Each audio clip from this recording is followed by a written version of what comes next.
Kea TV, kisima cha elimu. Kuendelea na safari yetu ya kujua malezi kwa wazazi, tukapita Mwananyamala na kuzungumza na baadhi ya wazee, na hiki ndicho walichotuambia. Malezi yanakuwa kwa upande mmoja. Sasa hivi malezi yote ya watoto yako shule. Maanake mtoto anaamka saa 11 alfajiri, unamwamsha hapa, anaondoka kwenda shule mpaka saa 2 za usiku ndo anarudi. Ina maana malezi ya mchana kutwa na muda wote ule anakuwa pale hayapo tena, yapo shule. Akirudi hapa kula, kulala, kesho anaamka na kwenda. Sasa tukichukulia hii aende madrasa, ina maana akapata elimu ya dini. Akishapata elimu ya dini madrasa, na huko akipata elimu ile kule, ikija ikichanganya na elimu ya wazazi, nadhani mtoto anakuwa katika mstari. Maana yake lile anajua nini alichofundishwa na nini inapaswa afanye. Lakini sasa inakuwa hicho kitu hakuna sasa hivi. Hicho kitu sasa hivi inakuwa hakuna. Watoto wote wanakwenda shule, hawapati elimu ya dini, na elimu ya dini ndio elimu mama. Hiyo shule unasoma ndio kwa manufaa yake, lakini kwa manufaa ya sisi Islamic tunaamini sana kama dini yetu tukizungumzia, na watoto wakienda madrasa, wakirudi na wakifundishwa, lazima watakuwa na tabia njema, watakuwa na mwelekeo mzuri, watakuwa na kila kitu kile kinachosababisha kiwe watoto wazuri, pale wanakuwa ni wazuri zaidi. Lakini sasa hivi hakuna, ni muda mrefu watoto wote wanakwenda wako shule. Muda mwingi watoto wako shule. Ina maana sasa madrasa hakuna.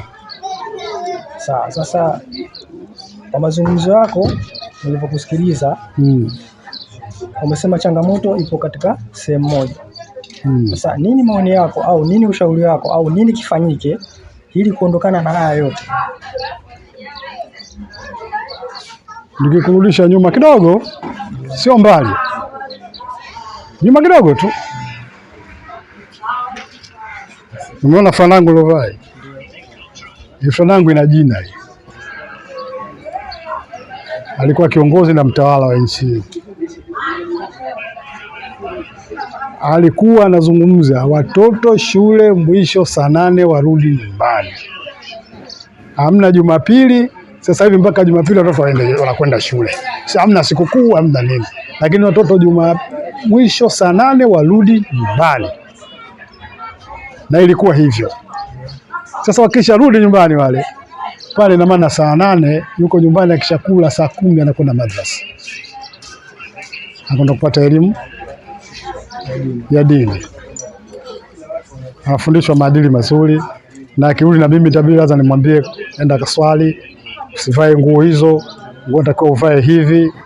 Mtoto wa Kiislamu au mtoto mwema ataka uvae hivi. Ubadilike, utakucheza, utacheza kwa muda fulani, lakini muda mwingine unabidi uwe umerelax tu, unajua, unatulia, unanani. Pale unamkataza hata mambo ya TV haya, kuangalia sijui nini. Kama mimi kwangu sina siku remote tu yangu na ikanda chumbani kwangu. Huyu afanye kitu kwanza ninachotaka mimi, alafu baadaye ataangalia kile kitu ninachotaka kukiangalia. Lakini sasa hivi watoto ndo akirudi huko, ndo akiingia huko ndani, basi tena mambo ya kule na mambo ya huko akija akiachanganya, ndo pale inakuwa matatizo makubwa. Watoto wanakuwa hawaelewi, hawajifahamu, hawajitambui. Lakini tunajitahidi kama wazazi. Sasa kama mimi hapa lazima nijitahidi. Siwezi kumwacha mjukuu wangu au mwanangu au dada yangu mdogo wangu akapotea. Najitahidi kadri ya uwezo ule niliokuwa nao. Lakini tatizo kubwa hapa sasa hivi, watoto wengi wanachelewa sana. Wanachelewa sana kwenye kurudi skuli. Wangekuwa narudi skuli mapema, wanakwenda madrasa, wanakwenda kupata kule madrasa kwenye elimu ya dini. Wanakuja wanaambiwa msifanye hivi, msifanye hivi, msifanye hivi. Dini inasema hivi, dini inasema hivi.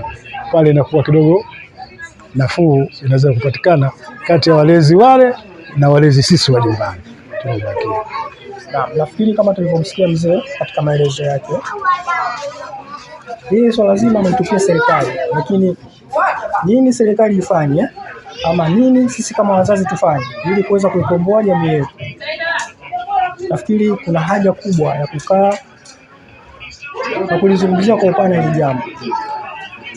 Wazazi, serikali, kwa maana shule na walimu wa madarisi, kama inapatikana nafasi ya kukaa kulizungumzia hili jambo na kuliweka katika usawa uliokuwa mzuri, nafikiri itakuwa ni jambo sahihi na ni jambo zuri.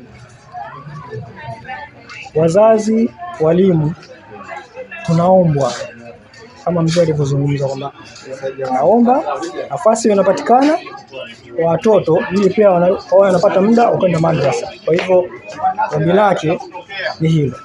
Kwa hiyo tunaiomba serikali na wazazi kwa ujumla ili jambo wakae waliangalie kwa makini. Sasa sio na maneno mengi, nafikiri tukutane katika kipindi kijacho cha Jirani Tuzungumze. Kwa hayo machache tuseme wabillahi tawfik, maasalam wa ila liqa. Kea TV, kisima cha elimu.